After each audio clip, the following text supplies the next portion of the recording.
l'hôtel. Alors, on a changé de lieu. Là, on est devant l'entrée du cimetière de Trappes. Enfin, le nouveau cimetière, parce qu'il y a 2 cimetières à Trappes. Le plus récent, on va dire. Et là, alors pourquoi Nella a voulu me montrer cet endroit? Parce que là, en fait, on a l'hôtel, comme je vous disais, le Formule 1. Mais comme c'est mélangé avec des clients et on ne peut pas accéder aux familles dans leur chambre, tandis que Enzo, on peut le faire, et Première Place, on peut le faire, et ben, les associations, en général, elles sont obligées de donner ce lieu de rendez-vous, ici, le parking. Pour faire de la distribution de la distribution des vêtements. Et en même temps, les cimetières, moi, c'est un lieu que j'aime beaucoup parce que je me dis que dans notre ville, on y vit. On y naît, on y vit et puis on y meurt. Donc forcément, pour moi, on a un très beau cimetière et je vais emmener Stéphane, mais il n'a pas envie. Allez, tu me suis? Ouais, enfin, ça dépend jusqu'où on va dans le cimetière. Allez. Pour moi, je trouve qu'il est très apaisant. La mort, pour moi, c'est pas quelque chose qui fait peur, ça fait partie de notre cycle. Et je trouve que ce cimetière est magnifique. Parce que quand on rentre dedans, on voit pas que c'est un cimetière. Il y a l'image de Jean Massé, hein, c'est un parc. La crainte qu'on a par rapport à la mort, c'est pas tellement la mort qui fait peur, c'est mourir qui fait peur. Parce qu'après, quand on est croyant, on se dit... Moi, j'ai mes beaux-parents qui sont ici. Marie-Odile et René. Et puis, on a réussi à avoir la tante aussi. Donc, j'ai une partie de ma famille qui est ici. Donc, je ne peux pas passer à côté et ne pas avoir cette pensée pour eux et les visiter à côté. Puis, mes enfants, c'est leurs grands-parents. Donc, ils viennent souvent mettre des fleurs. Voilà. Donc, ça fait partie de mon quotidien et de ma vie. Et quand il y a des journalistes qui viennent sur la ville de Trappes, et ben, je les ramène ici, je leur fais comprendre qu'il y a ça. Ouah, tu m'as pris pour un journaliste, mais non, je suis un trappiste qui s'intéresse. Mais là, tu es un trappiste qui le connaît. Et à ses habitants. Je voulais partager ce moment avec toi. Ce moment, c'est quand même un moment apaisant. Allez. Allez, on y va. Là, on arrive dans un des hôtels où Nella apporte son soutien aux migrants qui logent en partie. Alors, tu as cet hôtel-là, alors qui est situé à côté de l'agglomération, on voit pas trop là derrière les arbres. Il y a l'autre hôtel là-bas. Il y a l'hôtel Formule 1. C'est ça, qui est tout au bout là-bas. Tout au bout après les pompiers, je crois.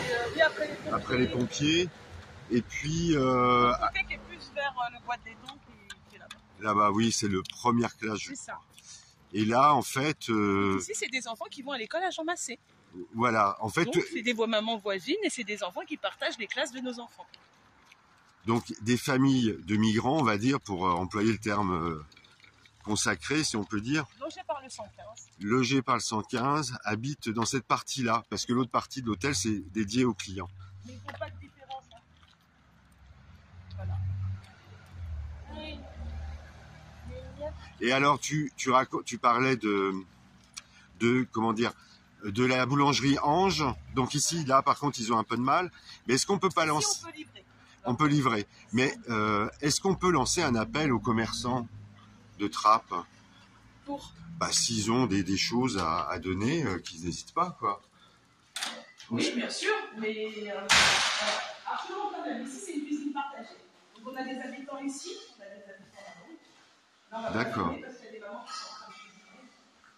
Alors, on entend un peu l'ambiance, mais je ne filme pas. Bonjour, vous allez bien? Ça va? C'est l'heure à la cuisine. On mange pas de bon? Vous inquiétez pas, je vais pas venir manger. Ici, on a une salle où on peut distribuer nos dons. Je te ferai passer de l'autre côté. Ici, les associations qui peuvent être en train de afficher. Et c'est les dons partagés. Donc, ils remettent ce qu'ils n'utilisent plus. Et puis, les associations peuvent déposer ici aussi. Donc, moi, par exemple, si j'ai des vêtements à donner, je peux les amener ici. Il faut quand même passer par la responsable parce que c'est le chaos. Si tu donnes des vêtements, tu les poses ici, ils vont se disputer, c'est on va créer. Ah oui, d'accord. Une différence. Donc voilà. Ici, tu as des adultes, tu as des enfants. Des mamans avec des enfants. Voilà. Et des papas aussi. Très rare. Très peu, d'accord. C'est plus pour les mamans isolées. Mais c'est des très très belles chambres qui font presque studio en fait. Oui, parce que cet hôtel, c'est un bel hôtel déjà à l'origine. C'était un ancien hôtel baladant. Voilà. Allez, on va aller voir la responsable de l'autre côté. Arrêtez de filmer. Alors, toujours Nella et une autre personne qui s'appelle Jessica. Jessica qui travaille au Enzo Hotel. Alors Enzo en référence à Ferrari. Tu as plein de liens. Alors, tout à l'heure, je disais, oui, l'hôtel Enzo, dans une partie, accueille des migrants. Mais c'est pas tout à fait ça, parce qu'en fait, c'est un public beaucoup plus large. Oui, on a a deux. Après, l'hôtel migrant, je ne veux pas. Pour moi, c'est raciste. D'accord. J'accueille des familles. Et déjà, ouais, d'abord, tu accueilles des familles. C'est ça, j'accueille des familles. Donc j'ai 2 bâtiments, c'est l'avantage. Donc un bâtiment social et un bâtiment où c'est client lambda. Ouais, d'accord. Et en fait, toi, souvent, tu es appelé par le 115, le SAMU social, c'est ça? Bah, c'est nous qui les contactons. Dès qu'on a des chambres disponibles, on les contacte pour voir avec eux s'ils veulent prendre la disponibilité ou pas. D'accord. Alors, ce qu'il faut savoir aussi, c'est que le patron, on va dire, pour faire vite de cet hôtel, qui a plusieurs autres hôtels, est complètement partie prenante de cette activité sociale. C'est quelque chose qu'il souhaite, il s'investit même. Il est très humain, donc il s'investit même. Quand il peut, comme là, il a contacté une autre société pour voir si on pouvait avoir des colis alimentaires. Donc ils ont une distribution de colis. À Noël, ils ont toujours tous les enfants ont un cadeau. Et puis parfois, il arrive à avoir des lots de manteaux, de vêtements, et puis il distribue dans tous ses hôtels. Oui, c'est pas, comme on dit, un marchand de sommeil. Hein. C'est pas du tout ça l'état d'esprit. Par rapport à d'autres hôtels parfois. Mais là, il y a un objet social qui est assumé, qui est voulu et qui est développé même. Ouais. C'est ça. Puis il essaye toujours d'améliorer.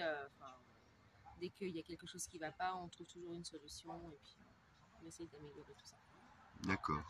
Donc, alors, on parlait du SAMU social, on pourrait parler aussi de quoi, la Fondation Abbé Pierre. Je travaille que avec le SAMU social. Que le SAMU social, oui, d'accord. C'est que le SAMU social, parce qu'on a un contrat avec eux. Ah oui, il y a carrément une relation contractuelle avec le SAMU social. Et bien souvent, les personnes ne viennent pas que des Yvelines, elles peuvent venir de Paris, de la région parisienne en général. Parisienne. Et puis malheureusement, parce que vu qu'on a 2 bâtiments, donc on a un bâtiment permanent, donc eux ils sont là à l'année, surtout quand ils trouvent un logement. Et j'ai d'autres familles qui sont là juste pour dépanner et parfois ils sont envoyés de droite à gauche. Un coup ils vont être chez nous, puis un autre coup ils vont être dans le 77. Oui. Et bien souvent, ce sont des mamans seules avec des enfants. Un petit peu de tout. Pas exclusivement. Non, pas exclusivement. Parfois j'ai des couples, parfois j'ai hommes seuls ou femmes seules. Pas forcément en attente d'un enfant. Mais après, j'ai beaucoup de familles aussi. En fait, ce sont des personnes qui sont hébergées là temporairement dans l'espoir de leur trouver un logement plus durable, on va dire. D'accord. Soit en foyer. Soit en foyer. Après, la plupart du temps, ils essayent d'attendre d'avoir vraiment leur logement. Avec le CAO ou même par leurs propres moyens quand il faut. Parfois, Alors, j'ai une question personnelle. Toi, tu as accepté de travailler dans cet hôtel à cause de ça ou pas du tout? Alors, moi, j'ai commencé en 2014 dans le premier hôtel avec le patron, où il y avait une partie client, une partie famille. Alors, au départ, ça fait peur quand on ne connaît pas, ça fait un petit peu peur. Ouais. Parce qu'on se dit, on va tomber sur qui? Parce qu'il y a des personnes, c'est sans papier, il y a des hommes seuls, donc parfois, en étant une femme, on se dit, bon, est-ce que ça va bien se passer? Et j'ai connu dans cet hôtel-là ce que c'était et tout ça. Et depuis, même le patron, il sait très bien que je ne peux pas retravailler dans un hôtel où il n'y a que des clients lambda. D'accord. C'est vraiment, moi j'aime ce que je fais. D'accord. Bon, c'est plutôt bien. Oui. C'est quelque chose que tu as découvert et puis finalement c'est devenu un choix et une volonté de... Puis on crée des liens avec les familles parce que mine de rien, on est plus souvent avec eux qu'avec notre propre famille. Donc on se fait une deuxième famille. Oui. Et puis, il y a des choses C'est de l'entraide parce que même parfois, nous, on les aide, mais ils nous le rendent. Différemment, mais ils nous le rendent. Oui, ils sont reconnaissants de l'aide apportée. C'est ça. D'accord. Oui, c'est pas... c'est un peu plus que de la charité. C'est un mot, d'ailleurs, qui est assez détestable. Nous, on fait pas... Alors moi, c'est ce que je dis, je fais pas de charité, j'ai pas de pitié. D'accord. Je veux bien t'aider si... Voilà. Mais parce que... Moi, j'arrive à reconnaître aussi maintenant les familles qui sont vraiment dans le besoin. Il y en a qui sont ils sont tous dans le besoin. Il y en a beaucoup plus que d'autres. D'accord, oui, il y a une échelle à ce niveau-là. Ici, ils sont tous dans le besoin, mais je préfère donner à une famille qui est encore plus dans le besoin que donner ici, parce que là, pour l'instant, il manque de rien. Parce qu'on a quand même pas mal d'associations, pas mal qui sont avec le Resto du Cœur, la Croix-Rouge. Alors, c'est quoi le lien avec Nella, en fait, les Mamans du Cœur? Alors, moi, je l'ai rencontrée, en fait, quand il y a eu le Covid. Donc, il y a eu le Covid en même temps que Ramadan, donc elle passait dans beaucoup d'hôtels. Et on est resté en contact et vraiment si je vois qu'il y a une famille qui est en grande difficulté, je l'appelle soit pour si elle a des vêtements ou si elle a de la nourriture ou quoi que ce soit pour les aider. D'accord. Et le lien, ça a perduré depuis le Covid, la fin du Covid aussi. Voilà. D'accord. Bah écoute, je te remercie. Et ben chapeau, hein, chapeau bas, comme on dit. Et bah, félicitations au patron aussi de Enzo d'accepter de faire cette activité sociale et très utile apparemment. C'est ça. C'est pas comment dire. Ouais, c'est des choses qui existent. Faut aimer, mais c'est quand même ça démontre quelque chose de notre société qui a des côtés solidaires, mais qui laisse en même temps beaucoup de gens sur le côté, quoi. Voilà. Et encore une fois, on n'est pas que dans un public étranger.